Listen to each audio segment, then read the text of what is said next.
Selamat datang kembali di pembahasan mendalam kita. Hari ini kita akan menelusuri jejak Kerajaan Kutai yang sering kita dengar sebagai kerajaan tertua di Nusantara. Tapi kita nggak akan berhenti di situ aja. Benar sekali. Misi kita kali ini itu mengungkap lebih dalam lagi, mengungkap sisi-sisi Kutai yang mungkin belum pernah Anda dengar sebelumnya. Fakta-fakta tersembunyi gitu, cerita di balik cerita yang biasa. Kita udah kumpulkan nih berbagai bahan untuk Anda.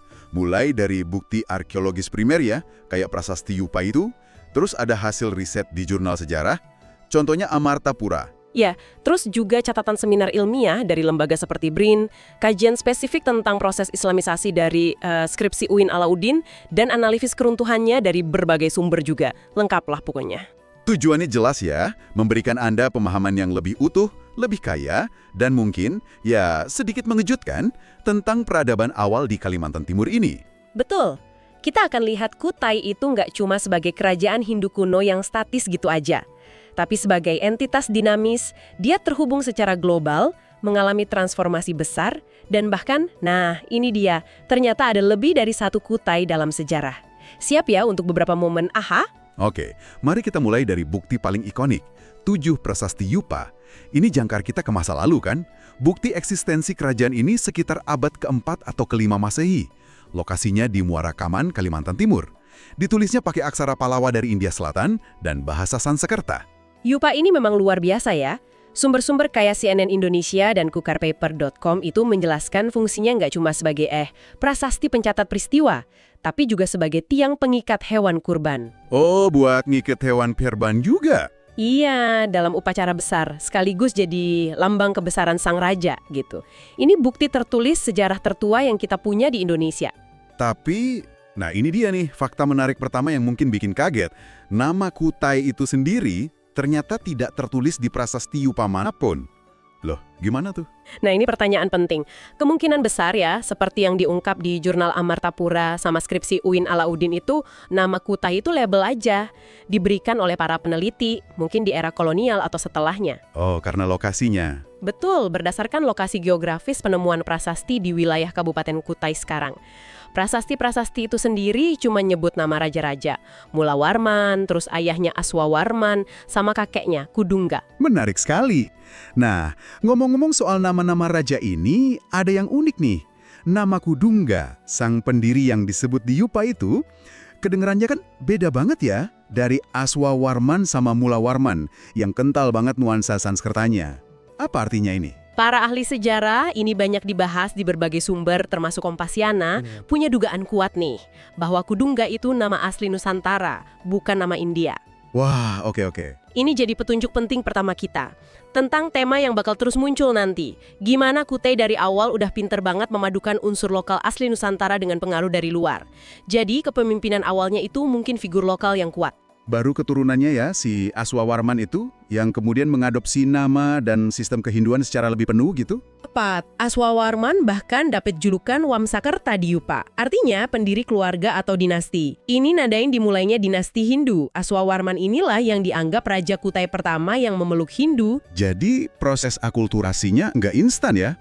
Enggak, bertahap dan strategis. Nah, bicara soal strategi, Yupa ini ternyata bukan cuma catatan biasa loh. Penelitian terbaru, kayak yang dipaparkan Titi Surtinastiti dari BRIN di seminar yang diliput Smart.News, itu melihat Yupa sebagai alat diplomasi. Betul, dan legitimasi politik juga. Canggih pada masanya. Contoh paling jelas, yaitu tadi, pencatatan sedekah 20.000 ekor sapi oleh Raja Mulawarman. Nah iya, dalam konteks masyarakat Weda di India kuno yang pengaruhnya diadopsi Kutai kan, ngasih hadiah besar kayak emas dan sapi ke kaum Brahmana itu bukan cuma soal sosial aja. Tapi ada maksud politiknya. Jelas, itu manuver politik cerdas. Cara raja nunjukin kedermawanan, kemakmuran kerajaannya, sekaligus ya ngamanin restu ilahi dan memperkuat legitimasinya, baik di mata rakyat maupun elit agama. Ini nunjukin Mulawarman bukan cuma kaya, tapi juga pemimpin yang melek politik. Bahkan bentuk fisik Yupa itu sendiri, yang berupa tiang batu tegak gitu, itu nyimpen cerita juga kan? Ada teori menarik nih yang diulas di Kompasiana juga. Bentuk yupa ini bisa jadi kelanjutan atau adaptasi dari tradisi megalitikum asli Nusantara, yaitu menhir. Oh, batu tegak itu ya? Iya, tugu batu tegak yang sering jadi pusat ritual pemujaan leluhur. Jadi walau pakai aksara dan bahasa dari India, wujud fisiknya mungkin tetap mempertahankan elemen kepercayaan lokal yang udah ada sebelumnya. Lagi-lagi, perpaduan yang cerdas. Luar biasa ya. Jadi cuma dari yupa aja nih, kita bisa lihat jendela ke peradaban Nusantara abad ke-4 atau 5 yang udah maju banget. Punya sistem tulisan, terhubung secara global. Iya, temuan keramik Tiongkok sama manik-manik di Muara Kaman itu kayak kata Gunadikas Ngewiharjo dari BRIN nunjukin kemungkinan adanya pelabuhan sungai internasional. Punya strategi politik yang matang dan mampu nyerap serta maduin budaya lokal dengan pengaruh luar. Keren. Nah, ini dia fakta mengejutkan berikutnya. Seringkali kan kita ngebayangin Kutai itu ya satu kerajaan tunggal aja, yang nyambung terus dari masa Mula Warman sampai era Kesultanan. Tapi ternyata, sumber-sumber kayak Jurnal Amartapura dan skripsi Uin Alauddin nunjukin cerita beda. Ada dua kerajaan besar yang riwayatnya sering tumpang tindih di narasi populer. Ini poin krusial banget. Yang pertama itu kerajaan Hindu kuno yang tadi kita bahas, pusatnya di Muara Kaman, eranya Raja Mula Warman dan Prasasti Yupa. Sekitar abad ke-4 sampai ke-5 Masehi. Kerajaan ini seringnya disebut Kutai Martadipura. Oke, Martadipura. Terus yang kedua? Nah, yang kedua ini kerajaan Kutai Kartanegara. Munculnya jauh lebih kemudian, didirikan sekitar tahun 1300 Masehi. Pendirinya Aji Batara Agung Dewa Sakti. Lokasinya di Kutai Lama atau dulu namanya Jaitan Layar. Kutai Lama ya? Iya, kerajaan inilah yang kemungkinan besar disebut sebagai Tanjung Kutai di Kakawinagara Kretagama dari era Majapahit tahun 1365. Dan memang pernah jadi wilayah pengaruh Majapahit. Dua kerajaan beda, namanya mirip. Gimana hubungan keduanya? Apa mereka hidup damai aja gitu berdampingan? Awalnya mungkin ya, tapi nggak selamanya. Pada abad ke-16 atau awal abad ke-17, wah terjadi konflik besar antara keduanya. Kerajaan Kutai Kartanegara, yang waktu itu rajanya udah mulai masuk Islam, nyerang dan akhirnya berhasil naklukin kerajaan Kutai Martadipura yang masih Hindu. Oh, jadi ada perang besar? Banget! Beberapa sumber, termasuk liputan6.com dan Jurnal Amartapura, nyatet pertempuran sengit ini. Konon sampai 7 hari 7 malam. Raja terakhir Kutai Martadipura namanya Maharaja Darmastia gugur dalam pertempuran ngelawan pasukan Pangeran Sinum Panji Mendapa dari Kutai Kartanegara. Kira-kira tahun 1635 Masehi. Jadi, riwayat kerajaan Hindu yang didirikan Kudungga, terus jaya pas Mula Warman itu, ia berakhir di situ? Secara efektif iya. Perang itu nandain berakhirnya eksistensi kerajaan Kutai Martadipura sebagai entitas politik mandiri. Setelah menang, Pangeran Sinum Panji Mandapa ini nyatuin kedua wilayah. Di bawah satu kekuasaan baru, namanya jadi Kerajaan Kutai Kartanegara ing Martadipura. Wah, gabungan nama ya? Iya, ini titik balik transformatif dalam sejarah Kutai. Menggabungkan dua tradisi besar di bawah satu payung kekuasaan baru yang mulai bercorak Islam. Dan ini ngebawa kita langsung nih ke proses masuknya Islam. Sumber-sumber kayak skripsi Uin Alauddin dan Jurnal Amartapura nyebut Raja Mahkota dari Kutai Kartanegara yang memerintah sekitar 1525 sampai 1605 M. Dia penguasa pertama yang masuk Islam. Gimana ceritanya Islam bisa nyampe dan diterima di sana? Prosesnya konon dibawa oleh dua orang mubalik atau dai dari Makassar. Menurut beberapa catatan sih asalnya dari Minangkabau, namanya Tuan Ribandang dan Tuan Tunggang Parangan. Kapan mereka datang? Mereka tiba di Kutai sekitar akhir abad ke-16 atau awal abad ke-17, mungkin sekitar tahun 1605 M. Ada kisah menarik nih, meskipun mungkin udah kecampur legenda ya. Tercatat di salah silah Kutai itu semacam babat atau catatan silsilah kerajaan dan dirujuk juga deskripsi Uin Alauddin. Kisah kayak gimana tuh? Penasaran? Jadi diceritain, si Tuan Tunggang Parangan ini, kadang disebut juga Datori Tiro, datang ke Kutai setelah ikut proses Islamisasi di Makassar. Dia terus nantang Raja Mahkota buat adu kesaktian atau ilmu gitu. Wah, adu sakti. Iya. Perjanjiannya gini, kalau raja kalah, dia dan kerajaannya harus masuk Islam. Kalau Tuan Tunggang Parangan yang kalah, dia bersedia ngabdi seumur hidup ke raja. Nah, singkat cerita, dalam narasi itu, Raja Mahkota ngakuin keunggulan si mubalik. Akhirnya masuk Islam deh, diikuti para pembesar kerajaan, terus rakyatnya. Terlepas dari unsur mitosnya ya, cerita ini nunjukin gimana proses Islamisasi bisa melibatkan macam-macam elemen ya. Ada dakwah pastinya, mungkin ada pertarungan pengaruh politik juga.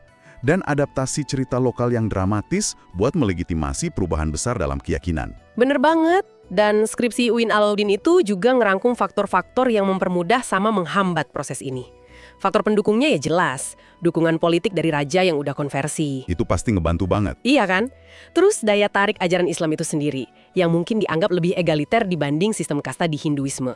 Plus, posisi Kutai yang strategis di jalur pelayaran dan perdagangan. Itu kan memudahkan kontak sama pedagang dan dai muslim. Lalu penghambatnya apa aja? Ya, tentu aja kuatnya kepercayaan Hindu dan adat istiadat lama itu kan udah berakar kuat di masyarakat selama berabad-abad ya. Selain itu, di tahap awal mungkin sarana ibadah sama lembaga pendidikan Islam formal kayak masjid atau surau masih terbatas. Jadi prosesnya ya nggak terjadi dalam semalam gitu aja. Oke, mari kita geser dikit nih, ngelihat gimana kehidupan sosial budaya masyarakat Kutai. Sebelum Islam masuk, kita udah singgungkan adanya perpaduan budaya India sama lokal. Ada contoh menarik soal ini. Salah satu bukti paling menarik itu adanya upacara penghinduan, namanya Fratyastoma. Yang bikin istimewa, ini dicatat di beberapa kajian termasuk Kompasiana, upacara yang pakai bahasa Sanskrita ini, di masa Mula Warman itu ternyata udah bisa dipimpin sama pendeta Brahmana lokal. Wah, bukan lagi harus didatangkan dari India. Nggak perlu lagi, udah bisa dipimpin orang lokal. Ini poin penting banget. Artinya, tingkat kemampuan intelektual masyarakat Nusantara waktu itu udah cukup tinggi dong ya. Mereka nggak cuma pasif nerima budaya luar, tapi aktif belajar, nguasain, bahkan ngadaptasi, sampai bisa mimpin ritual kompleks pakai bahasa asing. Keren. Betul, itu nunjukin kapasitas adaptasi dan intelektual yang luar biasa. Nah, ngomongin kapasitas, gimana dengan ekonomi dan politiknya di era pra-Islam itu? Ekonominya kelihatannya cukup maju ya untuk zamannya. Bukti sedekah 20.000 ekor sapi di Yupa itu kan bukan cuma soal dermawan aja, tapi juga nunjukin sektor peternakan yang berkembang pesat. Iya juga ya, logis. Terus, lokasinya di tepi Sungai Mahakam yang gede gitu. Pasti dukung pertanian yang subur. Ditambah lagi, kayak yang kita bahas tadi, ada indikasi perdagangan yang rame, baik antar pulau di Nusantara maupun jalur internasional India, Cina lewat Selat Makassar. Ini disimpulkan dari temuan arkeologis dan analisis jalur dagang kuno. Oke, terus sistem politiknya gimana? Skripsi Uin Alauddin ngasih gambaran struktur pemerintahan yang cukup jelas. Sistemnya monarki, raja punya kekuasaan besar. Tapi prakteknya juga terikat sama aturan adat istiadat, yang kemudian mungkin dikodifikasi jadi semacam undang-undang kayak Panji Salaton di era Kesultanan. Strukturnya gimana tuh? Hierarkis, ada raja di puncak, dibantu Mangkubumi, semacam Perdana Menteri atau penasihat utama gitu. Terus ada menteri-menteri, hulu balang atau senopati sebagai panglima perang, punggawa sebagai kepala distrik, sampai petinggi sebagai kepala kampung. Cukup rapi ya? Hilang gitu aja? Nggak sepenuhnya hilang, tapi ngalamin transformasi sama adaptasi yang menarik banget. Disinilah kajian kayak skripsi Uin Alauddin itu ngasih detail yang kaya banget. Alih-alih ngehapus total, banyak tradisi lama yang diislamkan, atau diganti praktik baru yang bernafaskan Islam. Bisa kasih contoh polanya gimana? Mungkin kalau disebutin semua nama ritualnya satu-satu kebanyakan ya? Tentu, polanya kelihatan jelas di siklus kehidupan. Misalnya nih, untuk kelahiran. Ritual pra-Islam yang mungkin sifatnya animistik atau syamanistik buat ngelindungin bayi, itu pelan-pelan diganti atau dilengkapin sama prosesi Islami. Kayak tasmiyah, pemberian nama Islami, terus akikah, atau acara naik ayun. Ngayun bayi di ayunan hias gitu. Seringnya diiringi pembacaan doa barzanji sama musik hadrah. Oh, jadi esensi perayaan kelahirannya tetap ada, tapi bingkainya jadi Islami gitu ya? Betul, pola yang sama terjadi di pernikahan sama kematian. Gimana tuh? Untuk pernikahan, ritual pra-Islam kayak memeng nango, manggil roh leluhur atau ngusir roh jahat, atau tradisi lokal lain diganti sama rangkaian prosesi Islami yang kita kenal. Mulai dari bepacar, pakai pacar, besiram, mandi bunga, simbol penyucian diri, tentu aja akad nikah sebagai intinya yang sah secara agama, sampai perayaan kayak naik pengantin, arak-arakan meriah pakai sholawat dan hadrah. Oke. Nah, untuk kematian, praktik penguburan pra-Islam yang macam-macam, ada yang tanpa wadah, pakai peti batu, tikar, dan lain-lain, itu distandarisasi. Pakai tata cara Islami yang seragam, jenazah dimandiin, dikafami, disolatin, dikubur menghadap kiblat, ada pembacaan talqin sama tradisi tahlilan buat doain arwah. Jadi, Islam ngasih kerangka baru buat momen-momen penting dalam hidup. Transformasi yang mendalam banget ya, sampai ke praktik sehari-hari. Kalau ekspresi seni dan arsitektur gimana? juga ngalamin adaptasi serupa. Kesenian yang erat sama ritual pra-Islam kayak mungkin tari kuyang buat ritual nebang pohon atau tari serumpai buat tolak bala atau pengobatan, itu pelan-pelan fungsinya geser atau tergantikan. Muncul dan berkembang kesenian yang lebih sekuler atau bernuansa Islam. Contohnya? Contohnya musik tingkilan, itu pakai alat musik gambus sama ketipung yang dipercaya dibawa pedagang muslim. Ada juga tari penyambutan kayak tari gantar, teater rakyat Mamanda, musik hadrah sama tarian keraton kayak tari persembahan yang kemudian diadaptasi. Arsitekturnya gimana? Nah, arsitektur pengaruh Islam kelihatan jelas di bangunan masjid, kayak Masjid Jami Aji Amir Hasanuddin yang megah di Tenggarong. Meskipun dibangun 1874, akarnya dari tradisi kesultanan. Juga didesain Keraton Kutai Kartanegara, yang sekarang jadi Museum Mula Warman itu, kelihatan banget gaya Melayu Islami. Semua ini nunjukin vitalitas budaya Kutai yang mampu beradaptasi. Tadi kita udah singgung soal penaklukan Kutai Martadipura oleh Kutai Kartanegara. Mari kita fokus sebentar ke penyebab keruntuhan kerajaan Hindu tertua ini. Sumber kayak liputan6.com ngerangkum beberapa faktor kunci. Apa aja tuh? Keruntuhannya memang bukan karena satu faktor tunggal ya, tapi akumulasi dari beberapa masalah yang saling terkait. Analisis dari berbagai sumber, termasuk liputan6.com, nyorot setidaknya 5 faktor utama. Pertama, kemunduran kepemimpinan. Jadi setelah era emasnya Raja Mula Warman, kualitas sama stabilitas kepemimpinan penerusnya itu dianggap menurun. Ini tentu aja dampaknya ke kemampuan ngelola kerajaan yang luas dan ngadepin tantangan. Masuk akal. Kedua, konflik internal. Nah, kalau kepemimpinan pusat lemah, seringnya micu perebutan kekuasaan di antara keluarga kerajaan sendiri sama bangsawan. Konflik internal ini nguras energi sama sumber daya, bikin perpecahan, dan ya akhirnya kerajaan jadi rapuh dari dalam. Klasik ya, masalah internal. Betul. Ketiga, perubahan jalur perdagangan. Munculnya pusat kekuatan sama perdagangan baru yang lebih strategis di wilayah lain Nusantara, kayak di pesisir Sumatera sama Jawa, itu pelan-pelan meser arus perdagangan internasional. Ini ngurangin signifikansi ekonomi sama pendapatan Kutai Martadipura yang sebelumnya untung banget dari lokasinya di jalur pelayaran kuno. Oke, jadi ekonominya kena dampak juga. Iya. Keempat, tekanan eksternal. Melemahnya kekuatan internal bikin Kutai Martadipura jadi rentan sama tekanan dari kerajaan tetangga, terutama kerajaan Kutai Kartanegara yang terus berkembang sejak abad ke-13. Mereka mulai ekspansi wilayah dan neken Kutai Martadipura. Jadi ada tekanan dari luar juga. Dan kelima, masuknya pengaruh Islam.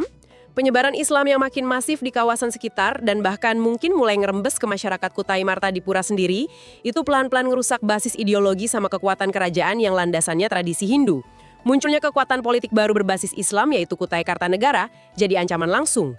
Jadi ini proses kemunduran yang panjang dan kompleks ya, yang akhirnya puncaknya ya di kekalahan Maharaja Dharma Setia sekitar tahun 1635 itu. Tepat sekali, bukan peristiwa tiba-tiba tapi sebuah proses sejarah panjang yang melibatkan faktor internal dan eksternal. Dari kisah naik turunnya peradaban Kutai ini, mulai dari era Mula Warman sampai runtuhnya Martadipura dan transformasi jadi Kesultanan Islam, apa sih pelajaran berharga yang bisa kita petik? Yang mungkin relevan buat Anda, pendengar kami, renungkan hari ini. Ada beberapa pelajaran penting ya yang bisa kita tarik. Pertama, vitalnya peran kepemimpinan yang kuat, bijaksana, dan visioner. Era Mula Warman itu nunjukin gimana kepemimpinan efektif bisa bawa kemakmuran, stabilitas. Sebaliknya, kemunduran kepemimpinan jadi salah satu faktor utama keruntuhan. Penting banget itu. Kedua, pentingnya menjaga persatuan internal dan ngelola konflik secara konstruktif. Perpecahan di kalangan elit itu terbukti ngerusak banget dan bikin kerajaan jadi rentan. Harus solid dari dalam ya. Betul. Ketiga, krusialnya kemampuan buat beradaptasi dengan perubahan zaman. Kutai kan ngadepin perubahan besar di jalur perdagangan, lanskap politik regional, masuknya pengaruh budaya sama agama baru. Kemampuan atau kegagalan beradaptasi itu nentuin nasib. Harus bisa ikutin zaman. Keempat, perlunya menjaga keseimbangan kekuatan sama lingkungan sekitar. Kelemahan internal seringkali ngundang tekanan eksternal. Oke. Dan kelima, mungkin kesadaran akan pentingnya melestarikan warisan budaya sambil terus bertransformasi. Sejarah Kutai ini contoh luar biasa dari dinamika peradaban Nusantara. Gimana masyarakat berinteraksi sama pengaruh luar, beradaptasi, berubah, tapi tetap ninggalin jejak sejarah yang kaya dan penuh pelajaran. Wah, sungguh sebuah penjelajahan yang luar biasa ya. Dari fakta kalau nama Kutai mungkin bukan nama asli dari era Yupa. Terus adanya dua kerajaan beda yang kemudian nyatu. Fungsi Yupa yang ternyata jauh lebih kompleks dari sekedar catatan sejarah. Iya, sampai ngelihat gimana transformasi budaya dan agama itu meresap begitu dalam ke ritual sehari-hari. Semoga pembahasan kita kali ini ngasih Anda perspektif baru yang berharga ya tentang Kerajaan Kutai. Dan semoga juga mancing rasa ingin tahu lebih jauh. Masih banyak loh pertanyaan yang menarik buat digali, misalnya gimana persisnya interaksi antara budaya lokal pra-Hindu sama pengaruh India yang datang. Atau dinamika sosial yang kompleks antar kelompok etnis di wilayah Kutai ya. Kayak masyarakat Kutai asli, suku Dayak di dalaman, sama pendatang kayak Bugis dan Banjar yang kemudian penting banget di era Kesultanan Kutai Kartanegara. Nah itu dia, peninggalan arkeologis yang terus ditemuin, kayak yang dilaporin kukarpaper.com, sama naskah kuno kayak Salasilah Kutai, itu kan jendela kita ke masa lalu, tapi masih banyak misteri yang nunggu buat diungkap. Sebagai penutup nih, sebuah pemikiran untuk Anda bawa pulang. Mengingat Kerajaan Kutai adalah bukti peradaban tertulis tertua di Nusantara, yang sejak abad keempat Masehi udah nunjukin adanya keterhubungan global, kemampuan adaptasi budaya yang tinggi, dan sistem politik yang terorganisir. Bagaimana pemahaman ini bisa memperkaya cara Anda mandang akar sejarah Indonesia? Dan bagaimana kompleksitas serta dinamika sejarah Kutai ini bantu kita memahami keragaman dan kedalaman identitas kita sebagai bangsa di masa kini? Terima kasih sudah menyimak. Sampai jumpa di pembahasan mendalam berikutnya.